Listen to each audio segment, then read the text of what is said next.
attention on two fronts while getting Gibby ulted. They've given up too much space, and up onto the high ground, we've got another entrant, FC Destroy, now on the ridgeline with a Gibby bubble. They cannot be unseated. But FNATIC, as they creep ever so closely towards Pulverex, it is now FC Destroy that we turn our attention to. 6 eliminations, they've got a Prowler, they've expended the bubble, they're barreling forward, and Pulverex seek to try and play the building as much as they can, because that's where FC Destroy had originally been. Can they even survive at this point? Lucite de France had to send it down onto FNATIC, and they got instantly wiped up. FC Destroy's play has cost them big in momentum towards Antenna, but they could turn it into a kill on FNATIC. Being beamed, Hammer Drill has to back away for a moment, but they get enough knocks that you've essentially secured that FNATIC can no longer participate. FC Destroy have to play for control that they have so well earned. Meltzera is currently the only one up from FNATIC. Yuka has been fooled, so maybe we can see the rest, but Suzuki went to the rooftop and is just trying to keep out of sight right now. We have 8 points. They've already picked up some eliminations. We have 4 squads remaining. Not a lot of teams have their full power except for FC Destroy, so utilizing the Bangalore ultimate is the perfect time. And now let's see the grab flip play from Suzuki, keeping alive as much as possible as FNATIC is eliminated. Gibby bubble crucially coming back up in the nick of time, giving a little bit of moments to FC Destroy to heal up. It's North Epson to take out Pulverex, and with just 1 member left, we all know who's winning this game. It is a well-deserved pickup by FC Destroy. Congratulations to FC Destroy, laying it down when they need it. They took the building in endgame, and they played it perfectly. Bangalore, Catalyst, Gibby. What a legend composition. That bubble coming in so clutch from that Suzuki, using the Bangalore ultimate towards that end. I mean, look. And the zone control.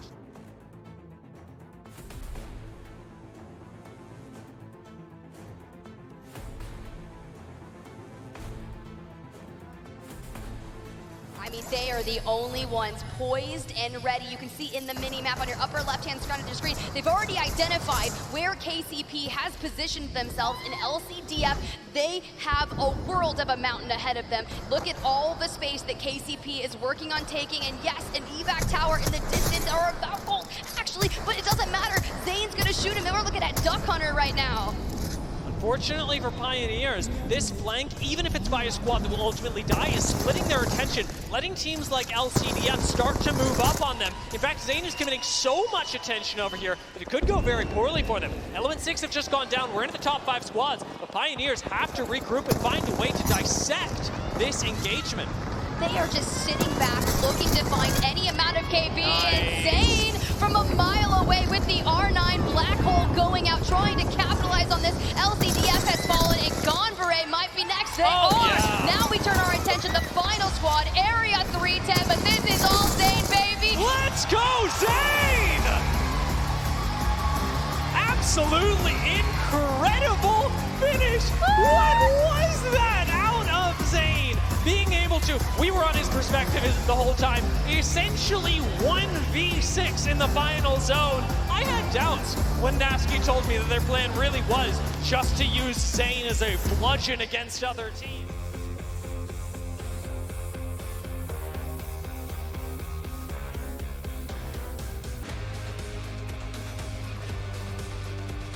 Everything, Complexity trying to maintain. They're able to eliminate FNATIC and now have enough points to break through the cusp and put them into the top 10. Wonderful play from Complexity, again, approaching this wall zone with precision. Monsoon's clearly got a lot of energy, even after the first 2 games, because the pre-game song seems to be enough. Enter Force 36 on the high ground, get to farm up. This is what the position is for, and make no mistake, Tiff, it is a game-winning position. 8 kills already collected by this monstrous team. And they just keep them coming. Enter Force 36 needed this triple red. The only issue I have is with the ammo that is in the hands of Enter Force 36. But speaking of ammo, Cody's got plenty of it, but Luda and Monsoon, they need to help this out and stay alive. I don't know if they'll be able to stick this, but Monsoon's gonna punch and run, trying to get him into a safe position. It's a really good punch, and Monsoon, I think, recognizing what took Cody down, being shot in the back by Enter Force 36. You can't stick around for too long, but this position is really good. Kick want to wide swing this kick, want to finish them off, but Clone doesn't have the health to do it, and it's got to be a full commit.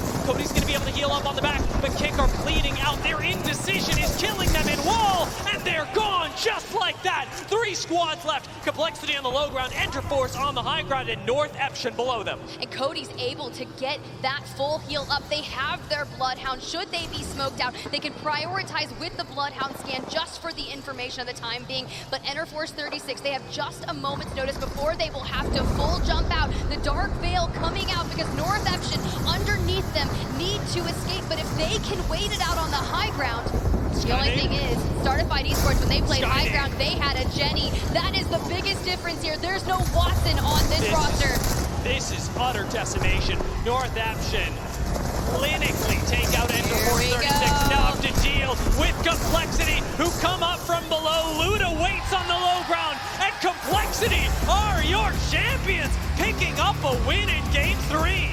I said it was a top 5 position, but they managed to pull out the win. Even better. That is so impressive. Congratulations, Monsoon, Kim Lee right there behind him, Luda and Cody. Man, that one's gotta feel good. Maybe they'll trade me a Pokemon after this. We're Pokemon Go friends, you know that? I did not know that. Yeah, we are. We send gifts to each other. That's nice and wholesome. I like it a lot. And you know what, honestly? What? That's wholesome? Yeah. Maybe not that bad.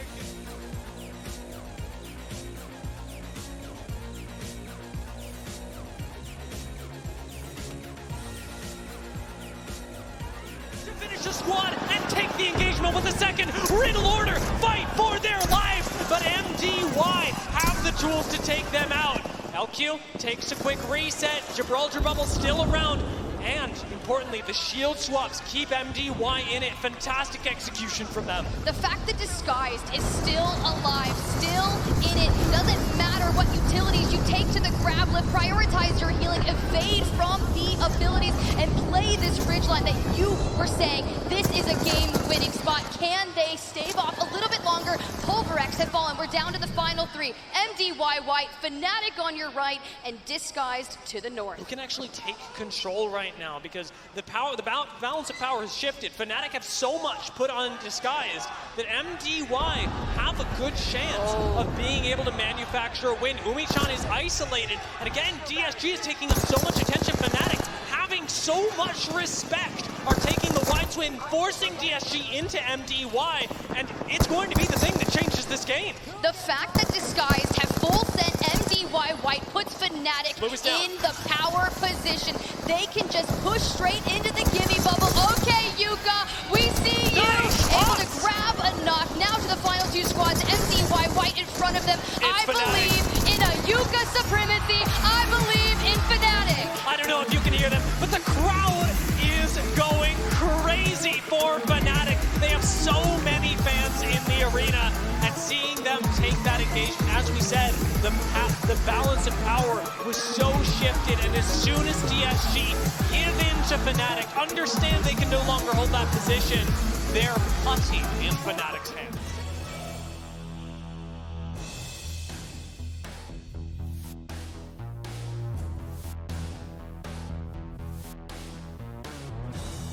Time, FNATIC still scrapping on the low ground and looking to work their way up. Realistically, this is Element 6 versus FNATIC. The rest is just rats. You've got one from Aurora and you've got one from Disguised. Can FNATIC and E6 avoid those rats and take a straight 3v3? Tyler knows there's one rat here. He saw one player leave the building, and that's going to be a member of Aurora. Disguised have been eliminated in the meantime. It's 9 Impulse from Aurora, the duo who takes down Xenox. It's E6 versus the solo. 9 Impulse from Aurora taking on FNATIC. And this should be E6's game. They hold the high ground. FNATIC have to come up towards them with where the circle's moving in. But what's going to make the difference is the rats. 9 Imps can really ruin someone's day if he can go unavoided, maybe shoot someone in the back. But I think E6 has spotted him out. Yes, they have. And Tyler looks to try and make short work. Tyler's going to drop on this. He wants that kill. When he gets it, he can use the grappling to get back up. It's a smart play from Tyler, because now he can rejoin the fight. But the problem is, the Dark Veil is even better from FNATIC. They completely cut the zone in half. They step through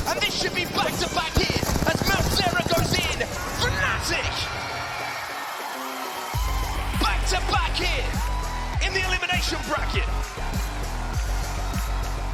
And I said that 9ims could make a difference as a rat, and he kind of did. As soon as Tyler dropped, that was the door wide open for FNATIC. They almost heard that gunfire and instantly sent it on the other two members from E6.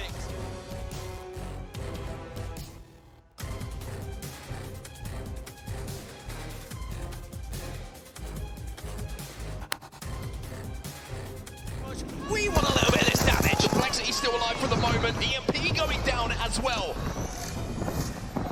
As Zane tries to take this off angle, but has this just opened the door, Dan? Has this just provided the invitation here for Enterforce 36 to enter the fight at just the right time? I think it's actually perfect for them to avoid the fight, because Enterforce 36 can just go onto this western side. Pioneers down to one, Zane the last remaining player, but he gets shut down. Luda still alive. Complexity managed to stay here, dominating, but Luda should fall, and he does. 3 squads now remain. And Onyx with 20th position coming into this, they're still alive.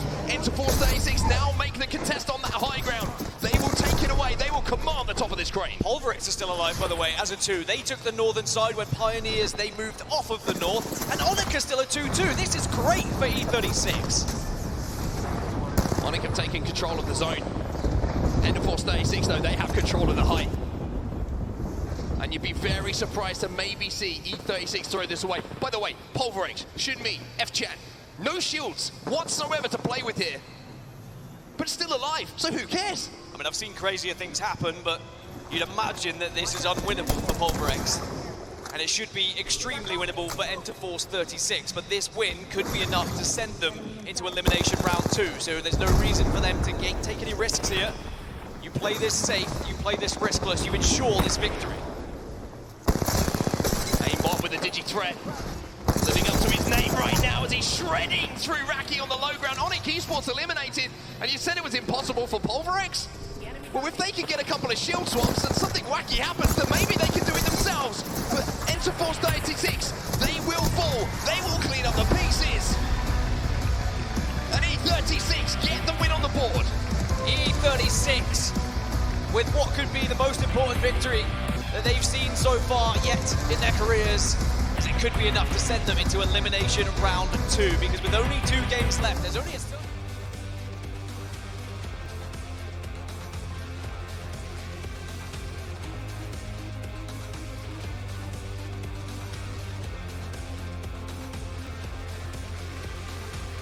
You've got the extra coverage, you've got the extra elevation as E36 go down, and J-Lings might be next. Gridlord are sending it in the meantime onto J-Lings. They will be eliminated, but J-Lings force their way into the top 5 at least. Onyx Esports still alive, and I'm pretty sure they still have some shots in that Kraber. And Onyx Esports starting to close that gap to the top 10. They're in 12th position at the moment. Pioneers still alive as a solo rat. So it's going to be Onyx Esports versus Riddle Order, with maybe a little influence from Sir Dell himself. If Dell can win this game from this position as a solo, then he fully deserves the title of Sir. Well, you mentioned the historic plays, the solo wins that we saw in this final circle. It's happened before with Hardeki. I wouldn't put it out of the realms of possibility. I tell you what, there's an opportunity here, because these two teams, they're going to have a little bit of a scrap. And that might just open the door, depending on how long this fight takes to finish. Raki moving in here, good damage coming through. Crusader gets the first knock, Yukio will fall. But where is Dell in all of this? Where are the Pioneers? There he is. Dell gets involved, he sees where the knock's happening, he wants to get that extra little bit of damage. I tell you what, maybe there's still a chance. Dell, he's going to step up. He sends the shield forward, but can he get into a position to close this out as the solo? I don't think he can, but for Onyx, what a moment this is. A huge win in the penultimate game in the elimination bracket. They move up into 9th place overall, and if it stays as it is, they will qualify for tomorrow. They give themselves that chance.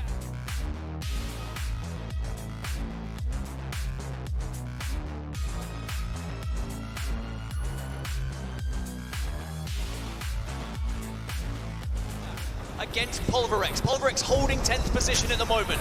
If Geo take them down, they give themselves the best chances ever. But they're taking so much damage as the ring now gets involved. Dogman, the last player alive here for Gambare Otasan. Can they win the fight? It's a 3v1. They will go down as well. as Pulverex might have now done enough. Gambare out. Oh no! Pulverex down as well. Oh my god, go next! Go next! Go Next have a chance! If Go Next can win this fight, they can send themselves into Elimination Round 2, but it's FC Destroy that they go up against. Go Next are locked in. Go Next by name. The question is, will it be Go Next tomorrow? Slab Bambino. Missy as well. Win a 3v3. You'll be back on this main stage tomorrow, and they've got them pinned. They've got an L-Star to work with as well. Utility looking all good, and they've got shield swaps. This is looking good for Go Next. Remember where they were? They were in 19th Bambino's place. down! Bambino has gone down though, it's Slab now! Looks for that shield swap, can he even the numbers though? Bambino falling with the flank here from Slab. Can't get that knock and it's a 2v3. It's a 3v1. FC Destroy will win it. But Go Next had the opportunity of a lifetime and quite simply couldn't get over the line. They gave themselves the best chance to Go Next. They were all the way down in the bottom 3 going into that game.